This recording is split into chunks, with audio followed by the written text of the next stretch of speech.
Throughout the ages, wisdom has been considered the pinnacle of insight into human development and the means and ends of a good life. The West's most comprehensive view of wisdom comes mainly from philosophy. To have a clearer idea, let's see what it represents. 1. A truly superior level of knowledge, judgment, and advice. 2. It addresses fundamental and complex questions and strategies about the conduct and meaning of life. 3.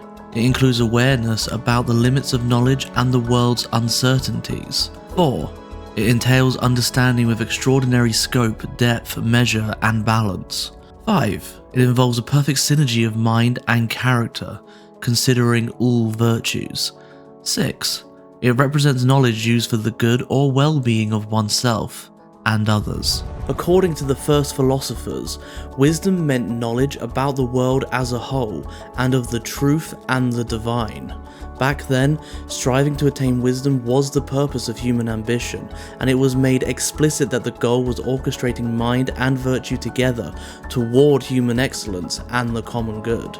In psychology, Jung and Erickson defined wisdom as the final stage of personality development, achieved only by some people in late adulthood. For them, wisdom is attained due to a long-term personality development process in the third part of life. It is related to a detached concern with life in the face of death. It is also connected with the acceptance of our existence, which is a consequence of a positive balance and finding a purpose in life. Generally, Western theories tend to focus more on knowledge and analytic ability. However, wisdom only appears when understanding is realized through reflection on personal experiences, when it transforms the person and contributes to a positive change in the world. Intellectual and theoretical knowledge that does not benefit society has nothing to do with wisdom. It necessarily implies a development of the cosmic outlook, which encompasses the whole of reality. Wise people can balance personal and interpersonal interests, short and long-term intellectual and intuitive knowledge, personal experience, and a strong base of values to guide their actions for the common good. Recent studies have shown that countless people in our society think that wisdom is equivalent to intelligence and logic. And most people do not even consider that the meaning of life is an essential part of it, conditioned by our materialistic culture. We tend to believe that achieving our objectives is crucial for wisdom, regardless of the common good as an essential aim. Therefore, there is much confusion between knowledge and wisdom, thinking that the former could be a substitute for the latter. We lack the awareness that learning is associated with acting for global welfare, deep and conscious reflection of value systems and how to materialize them with coherent actions, and appreciation of the limits of logical and analytical knowledge to grow as individuals and create a better world.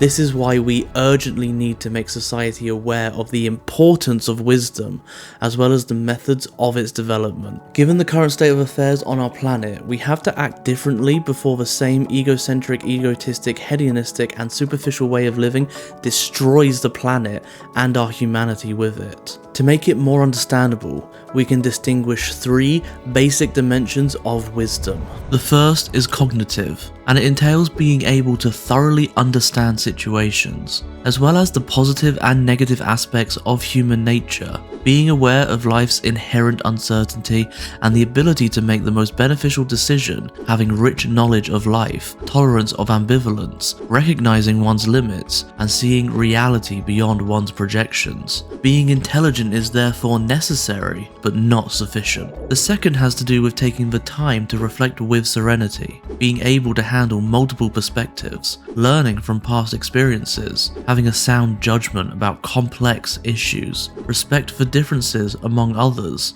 having a sense of justice, self-insight, taking responsibility for your own life and feelings, empathy, openness to new experiences, a sense of humor, resilience, and social cooperation. The third has to do with what we could call spirituality, altruism, other-centeredness, willingness to forgive, kindness, and compassion for other beings, as well as possessing mature and self-transcendent characteristics such as integrity, inner peace, humility, gratitude, self-compassion, mindfulness, respect for nature, non-violence, ethical conduct, deep acceptance of death, And last but not least, a general sense of psychological well-being without lingering wounds, life satisfaction, and having a purpose in life. It seems that the process of aging itself provides many of the conditions in which wisdom can conceivably flourish.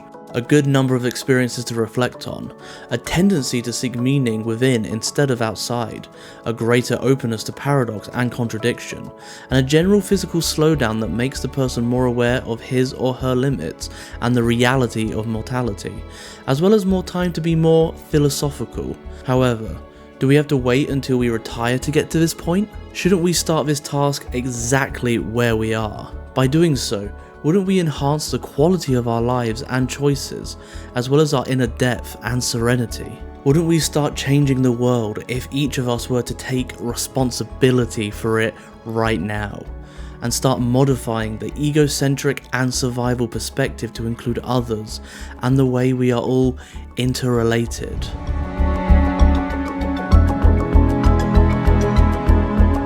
Want to learn more about the 7 levels of wisdom? Then please, take a look at our book, The 7 Levels of Wisdom by Mónica Esgueva, available right now from Mantra Books. The 7 Levels of Wisdom covers different related topics crucial for understanding and leading a personal transformation, with an aim to inspire people to reach the highest levels of human consciousness, the most important goal, and to see it as something they can do, regardless of their responsibilities or life conditions. By assessing and describing the different stages of human consciousness, the 7 Levels of Wisdom will help its readers identify where they are on the progressive path toward enlightenment, as well as what lies ahead. Thank you so much for watching. The words for this video were provided by Mónica Esgueva. Subscribe for future content, and we'll see you next time.